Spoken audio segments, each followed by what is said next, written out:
Philippine Information Agency, Kapihan, Zamboanga. Sharing with you timely, accurate, and relevant information regarding government programs, projects, and activities. Catch us every Thursday at 4 p.m. on e-media. Buenos dias, Zamboanga! Welcome sa PIA Kapihan na Zamboanga sa SM City Minpro, hatid ng Philippine Information Agency, SM City Minpro, MCTV, and e-media. We are live at PIA Western Mindanao Facebook page and other government agencies' Facebook pages, including PRO9, Zanorta News Flash, and of course, from the Pagadian and Zamboanga del Sur media. We are also live at Isa TV Channel 17, PCH Cable TV, MCTV, and e-media. Ang Kapihan na Zamboanga po will discuss important topics that will help you make more informed decisions wherever you are. Ngayon po sa ating programa ay pag-uusapan natin ang bawat taon po na iginugunita natin yung ating 18-day campaign against violence against women and children. So yun po yung ating kampanya.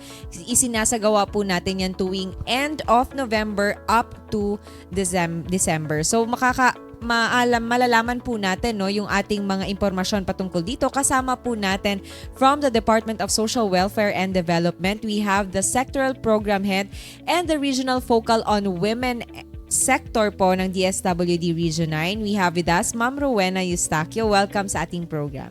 So good morning everyone. Magandang umaga sa lahat, sa atin mga viewers na nasa TV ngayon, and of course, yun atin mga listeners na nasa radyo. And of course, thank you PIA for inviting us to be part of this segment ng ating Kapihan Zamboanga. Like I mentioned po kanina, we are going to talk about the 18-day campaign to end violence against women. So that's the VOW, no? Taon-taon po natin siyang ginugunita. That's why ngayon po, every November, starting November 25, yung kampanya natin. Ano po yung ating observance, no? We observe this nationwide. Could you share with us the theme for this year and what it stands for? Ano po ba yung dahilan natin, the objective of why we are doing this campaign? So yes, yung theme na ginagamit natin for this year ay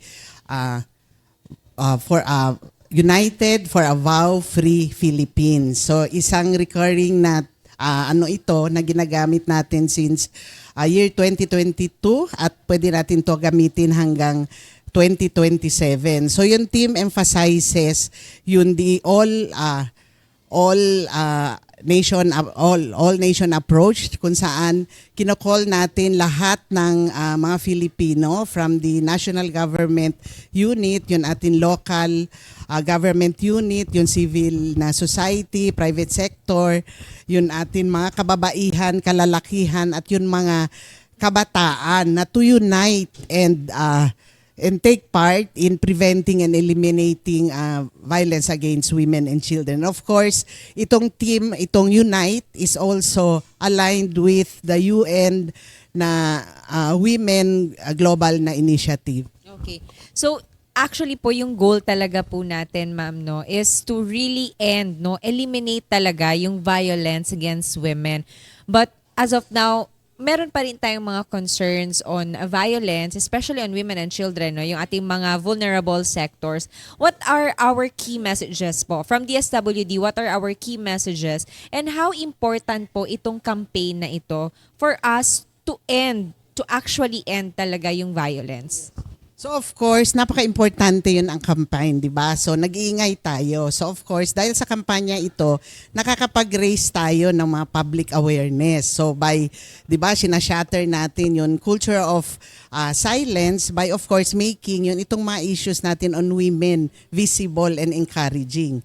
So dahil sa pag-iingay, at the same time napopromote natin yun mga laws, yun mga different laws na nagproprotekta sa atin mga kababaihan at yung children, katulad ng Republic Act 9262 and of course yung Safe Spaces Act, the RA 113 and then 1-3. And of course, itong campaign, nagiging parang nagsiserve ito na parang unifying na platform para sa isang shared na goal, which is about free community. So ang gusto lang natin talaga i-convey sa public is, of course, para maintindihan nila na yung vow is a human rights violation. So hindi siya dapat natin ino-normalize.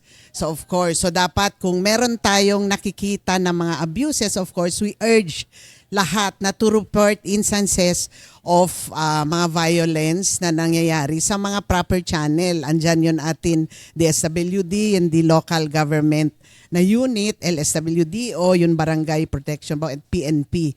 So meron tayo. At isa rin na gusto natin i-convey na hindi madali na to end, di ba, yung atin violence. Kasi it is everybody's responsibility. So kailangan natin ng collective na action para at least talagang pwede natin i-combat itong talagang masasabi natin gender na issue.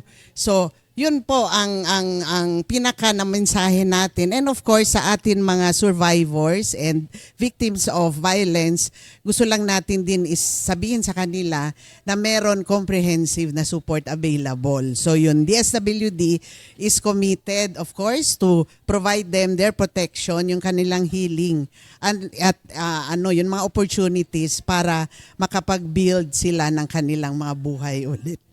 Actually, we can see po, ma'am, no, na more and more people are vocal na. And then, alam na nila yung mga karapatan nila, alam na rin nila kung saan sila pupunta, magsusumbong. So, meron na tayong mga na-empower through this campaign na ginagawa natin taon-taon. But, syempre, hindi pa rin natin may iwasan po yung violence. Andyan po yan, meron pa rin tayong mga naririnig na mga reports on television, sa balita, sa news. Meron pa rin tayong mga nakikita, no, na nagiging biktima ng violence. What forms of violence po against women remain most prevalent po in our region, in Zamboanga Peninsula, and how does the DSWD intervene po in this such cases? So yung pinaka-prevalent na mga cases of violence are those perpetrated by intimate partners. Especially yung psychological abuse, which is frequently reported.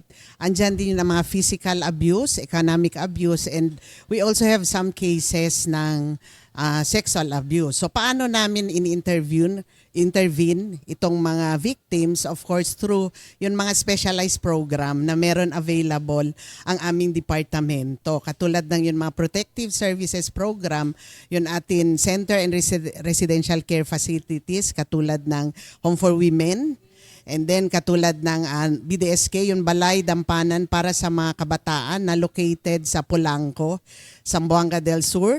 And of course, in cases like mga abuse and abandoned ng mga children, andyan yun ating Reception and Study Center for Children. So sa community-based program, andun available yun ating recovery and reintegration program na for trafficking.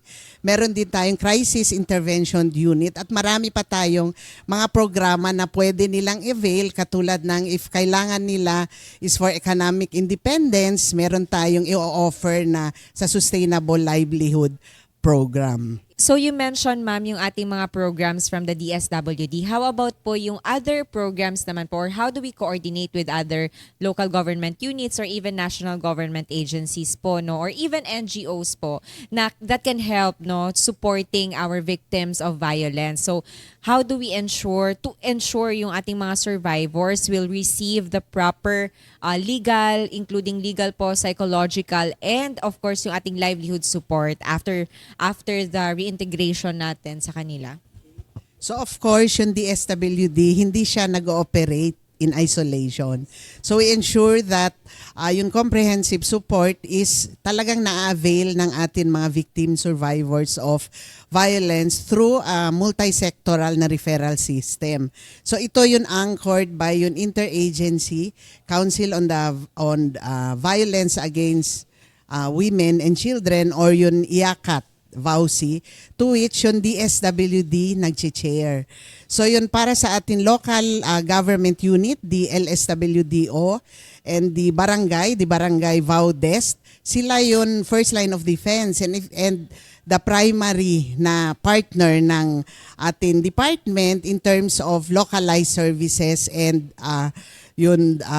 aftercare services. So kung kailangan natin ng protection and of course yung rescue operation. So of course, we seek yung assistance of the law enforcement agency, yung ating PNP, yung ating WCPD, yung Women and Children Protection Desk, and the WCPC, Women and Children Protection Center. And for medical legal, we partner with the WCPU, yung Women and Children Protection Unit, na available siya in all hospital, I guess, and center na meron tayo in the region. So in terms of legal action, so ang atin hinihingi ng tulong is yung atin Department of Justice and the yung Public Attorney's Office. So ang role ng DSWD and the social worker is only to provide yung social case study and yung mga accompanying na document na kailangan for the filing and prosecution of the case. So importante din na ma-ensure natin so all these services are free. Walang bayad. Wala siyang bayad. And para sa mga NGO, and then of course, we also have yung mga partner NGO. So critical sila in filling up gaps kasi tinatap din natin yung resources nila kasi yung atin mga NGO, meron silang mga specialized expertise at yung mga, yung tinatawag natin victim-centered na support na kailangan din natin in managing yung mga cases of violence against women and children. Additional support, ma'am, no, yung ating mga NGO. Ma'am, ito, additional question ko lang. Is it increasing ba yung mga victims natin of violence year per year? Like, when we compare it from the previous years, nag-i-increase ba? Or may mga nakikita ba tayong immediate na concern on the rise of violence or retain po? So nag-i-increase siya. In fact, even kahit marami tayong mga efforts na ginagawa, so nakikita pa rin natin, andyan nag-i-increase, pero nagbabari siya.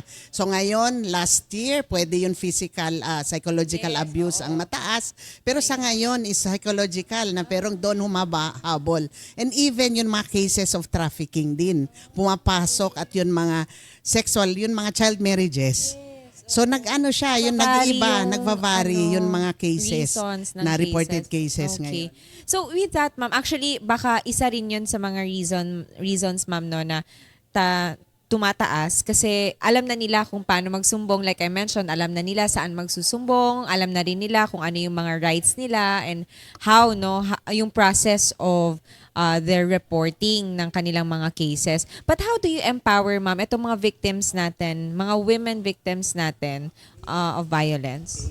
So, of course, yung DSWD empowers itong mga victim natin through yung mga tinatawag natin, yung mga programs namin na ibinibigay at meron tayong ginagawang comprehensive na mga approaches na talagang nag-in consonant siya doon sa kung ano talaga yung pangangailangan ng bawat na atin biktima. So, itong mga services na binibigay namin, of course, is designed, di ba, na talagang para siya mag-restore yung social functioning ng atin victim survivors, i-facilitate yung kanilang healing and to help them, of course, regain yung control over yung kanilang mga buhay kasi ito yung nawala because of abuse. Yes. Even kahit hindi physical abuse, ma'am, no, kahit mental, emotional abuse.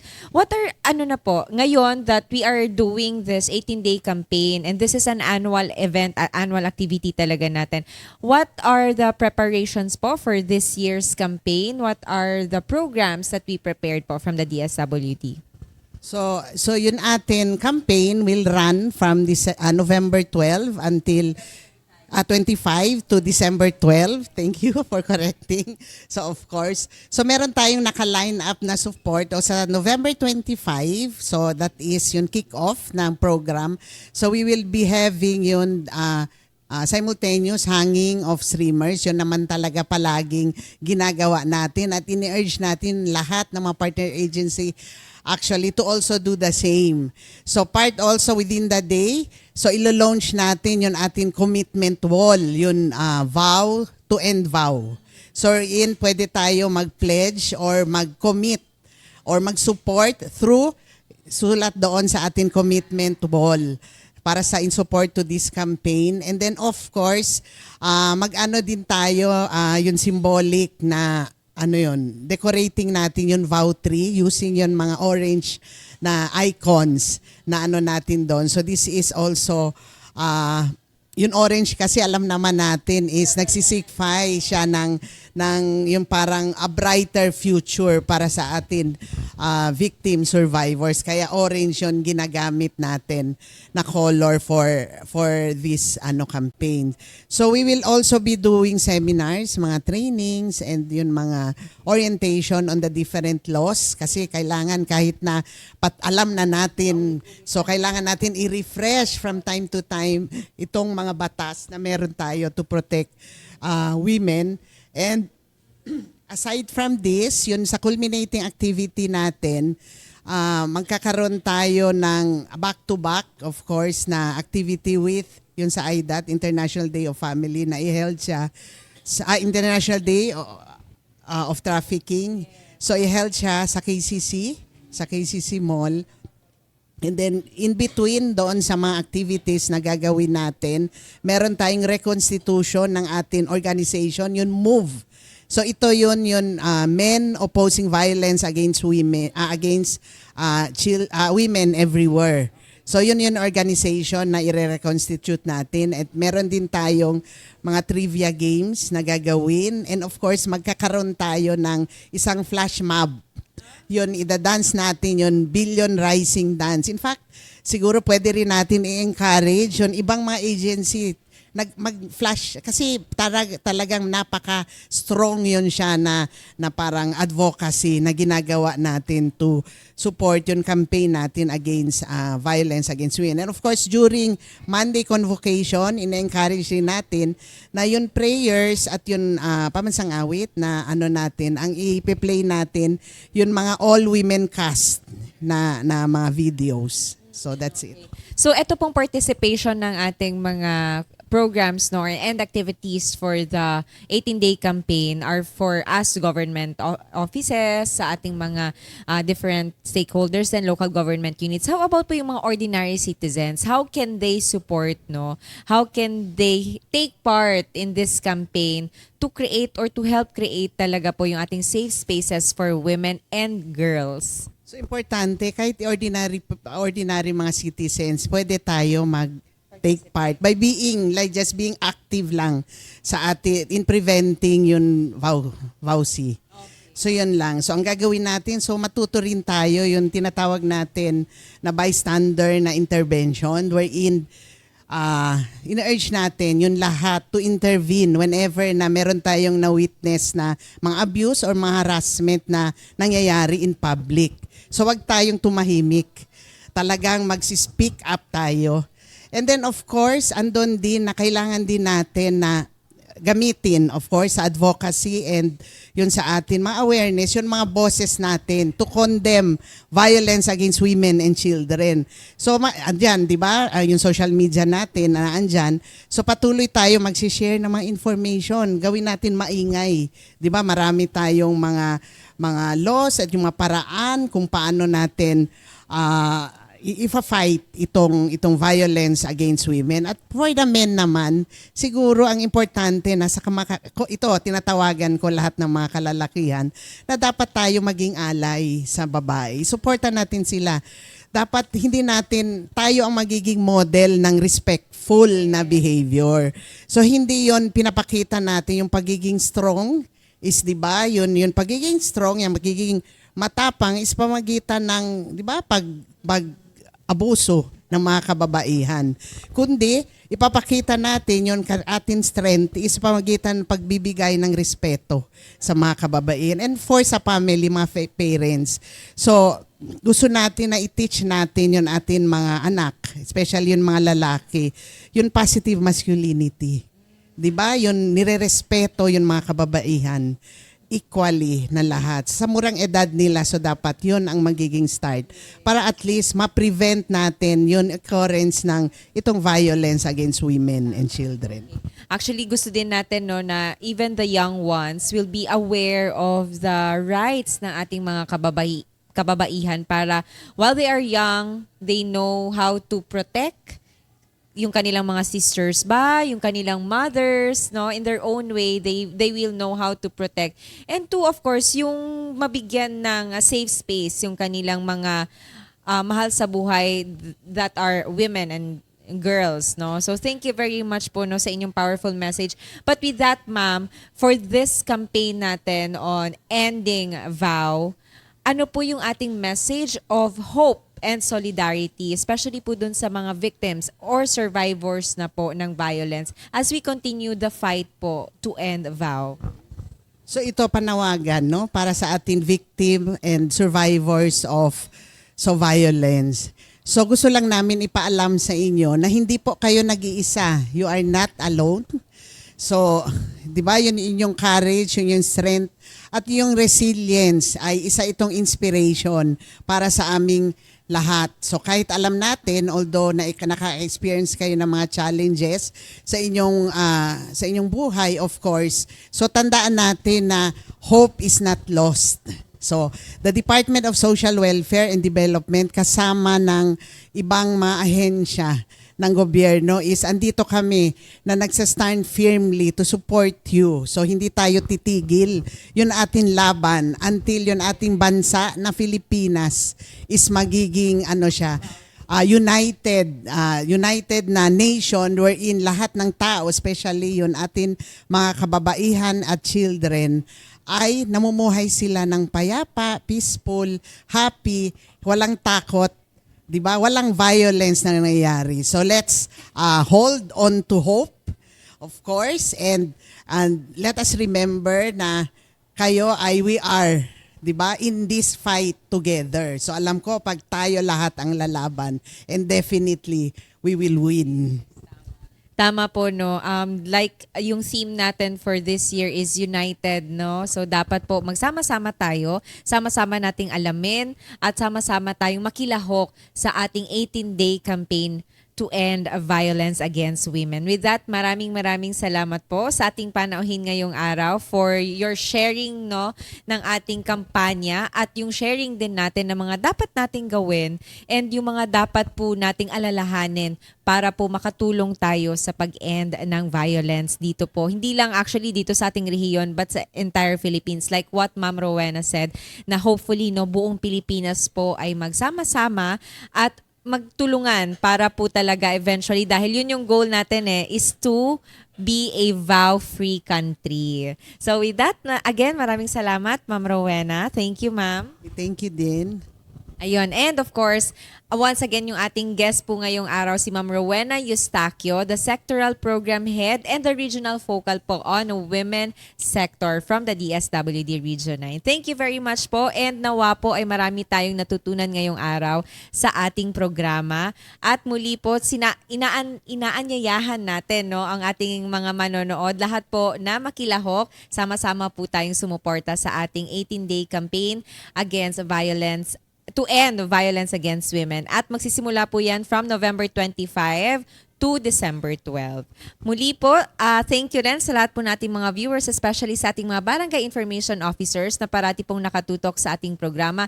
Thank you also to the following sponsors: Camiseta, Karimadon, Dunkin and Penguin, all available here at SM City Minpro. Sa ngalan po muli ng PIA Director General Catherine Chloe De Castro and PIA Regional Director Ms. Noemi Adaga, ito si Myra Espinosa. Muchísimas gracias.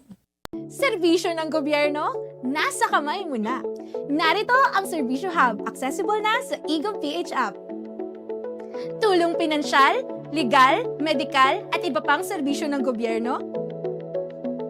Andito lahat yan sa Serbisyo Hub.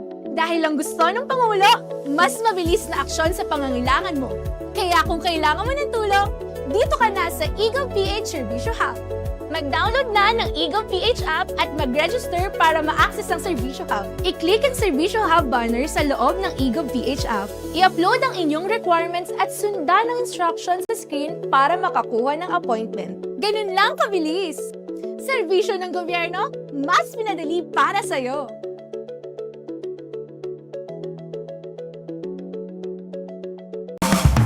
Philippine Information Agency, Kapihan na Zamboanga. sharing with you timely, accurate, and relevant information regarding government programs, projects, and activities. Catch us every Thursday at 4 p.m. on eMedia.